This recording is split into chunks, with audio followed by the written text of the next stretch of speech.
स्वागत है आपका आज की चाय पे। गदर 2 देख के आई मैं और मैंने सोचा कि मैं आपको एज एन इंडिविजुअल एक लेमैन पर्सपेक्टिव से रिव्यू दूं।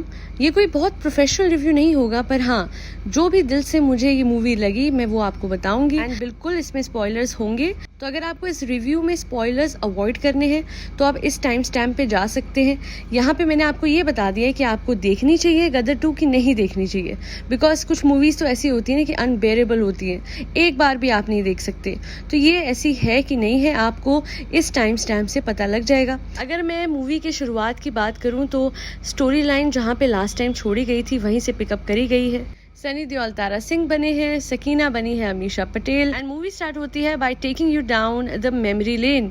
तो आपको कुछ पुरानी वो यादें जो गदर 1 की थी वो दिखाई जाती हैं। अब कहानी में बहुत जोरदार तो नहीं, पर एक छोटे से कॉमिक सीक्वेंस के थ्रू इनके बेटे की एंट्री होती है। बेटे का नाम जीता है और इस रोल को निभा रहे हैं खुद जो डायरेक्टर है अनिल शर्मा, उनके बेटे उत्कर्ष शर्मा। और रोल इनिशियली तो मुझे बड़ा हल्का लग रहा था उनका, उनकी एक्टिंग भी उतनी जोरदार नहीं लग रही थी, बट जैसे जैसे फिल्म आगे बढ़ी ऐसा लगा कि धीरे धीरे वो इतने कंफर्टेबल हो गए इस रोल में that he did a great job. So basically एक प्यारी सी फैमिली में वही युद्ध वाला जो है इंडिया पाकिस्तान का वो पॉइंट आ जाता है, जहाँ पे सनी देओल जो है वो ट्रक के थ्रू बहुत सारे कारतूस पहुंचाते हैं भारत की सेना तक। और उसके बाद होता कुछ यूं है कि वो तो गुम जाते हैं और बेटे को लगता है कि वो चले गए सरहद पार। बेटा दिल में ऑलरेडी बहुत ज्यादा सरहद पार की सेना के लिए गुस्सा लेके दिल में बैठा हुआ था, क्योंकि उसके नाना को यानी अमीषा पटेल के जो फादर बने थे लास्ट टाइम, अमरीश पुरी जी, क्योंकि अब तो वो नहीं है, उनका निधन हो चुका है। तो सीक्वेंस यूँ दिखाया कि बिकॉज उन्होंने तारा और अपनी बेटी को जाने दिया था, सरहद पार पहुंचाया और जवानों का भी बहुत लॉस हुआ था इन पाकिस्तान। इस वजह से जो सकीना के फादर थे उनको फांसी दे दी गई। सकीना का बेटा ये सब जानता था, वो चाहता था कि मैं अपने नाना को इंसाफ दिलाऊं। वहीं दूसरी ओर सरहद पार पाकिस्तान की सेना के कोई चीफ थे, मैं नाम भूल गई, पोजीशन उनकी यही थी आई सपोज, तो वो भी बदला लेना चाहते थे इस तरफ के लोगों से, स्पेसिफिकली तारा सिंह से, क्योंकि लास्ट टाइम पाकिस्तान का बड़ा नुकसान किया था तारा सिंह ने गदर 1 में हैंडपंप से, और इसलिए वो बदला लेना चाहते हैं सनी देओल यानी तारा सिंह से।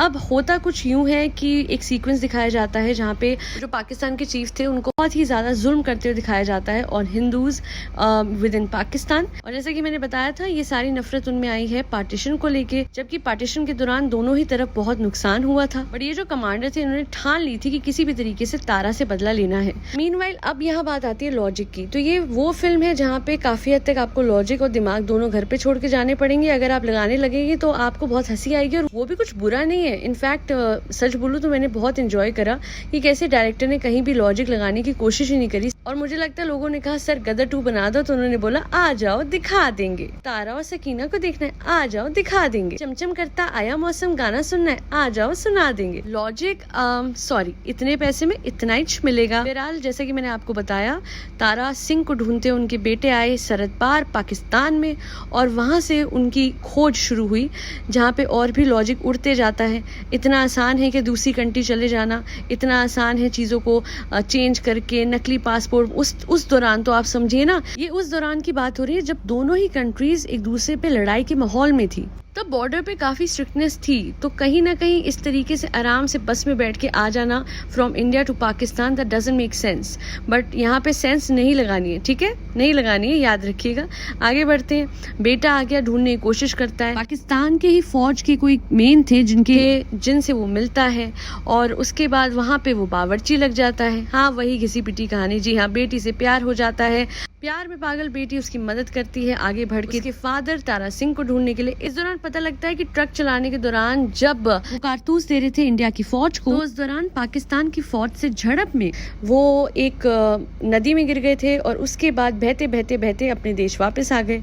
बेटा वहाँ भुलेखे में अपने फादर जी को ढूंढ रहा है, और इस चक्कर में वो पाकिस्तान की फौज के चंगुल में अब फंस चुका है। अब बेटे को मोहरा बना के वो जो जल्लाद चीफ है वो वेट करता है कि बस सनी देओल यानी तारा उसके चंगुल में भी फंस जाए बेटे के बचाने की आड़ में, क्योंकि अब वो वेट कर रहा है कि कब मैं तारा सिंह से बदला लूंगा, क्योंकि बेटा तो मेरे पास है। अब तारा सिंह वही करते हैं। जी हाँ, जो आपने सोचा था सकीना को लेने पहुंचे थे, अब वापस से पहुंच गए बेटे को लेने के लिए।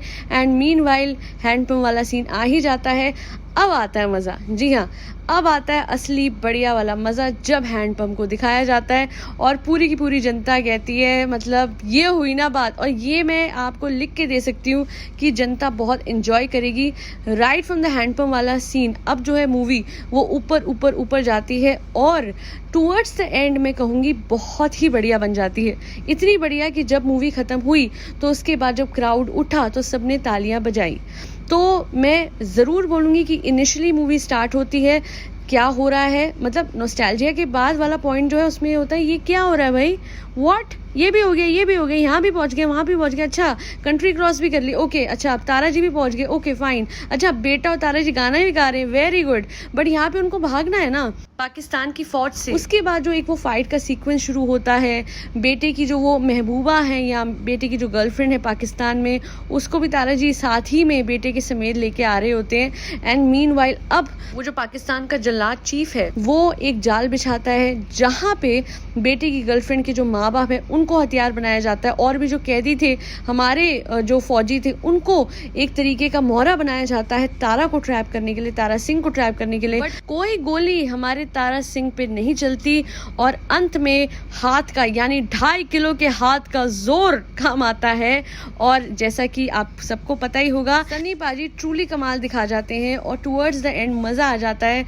जिस तरीके का पेट्रियोटिज्म आज मैंने विटनेस करा हॉल में, ऐसा मैंने कभी भी नहीं करा, हार्डली कभी करा हो। I guess last Chak De India में किया था।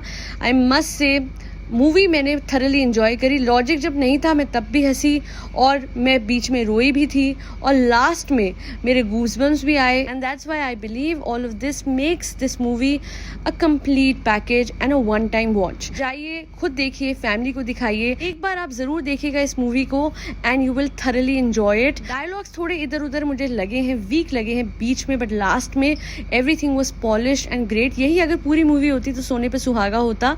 बट ये पूरी मूवी कोई ब्रिलियंट वर्क नहीं है, it is not a visual treat, but by the end of it everything falls into place and I really liked overall जो स्टोरी थी। हाँ, स्टार्टिंग में और बीच में तो बिल्कुल ही लॉजिक कहीं उड़ गया था, but towards the end of it, मैं जो आपको बार बार एंड कह रही हूँ ना, तो इस पूरी मूवी की जान जो है वो एंड में ही है।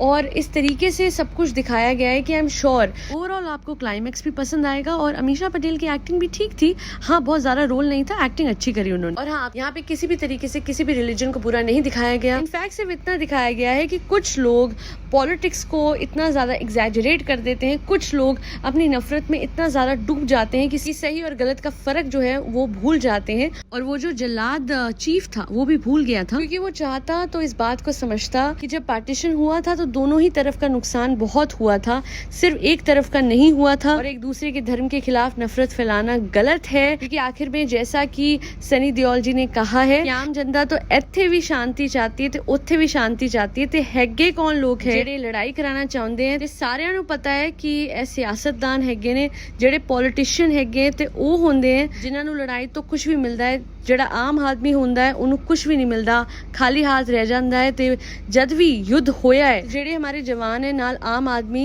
उन्हों का ही नुकसान सब को वध के हुआ है। तो इसलिए मैं सबको एक ही मैसेज दूंगी, जैसे कि मैंने पहले भी कहा था, और बहुत ही प्यारा ये अवसर है 15 अगस्त का।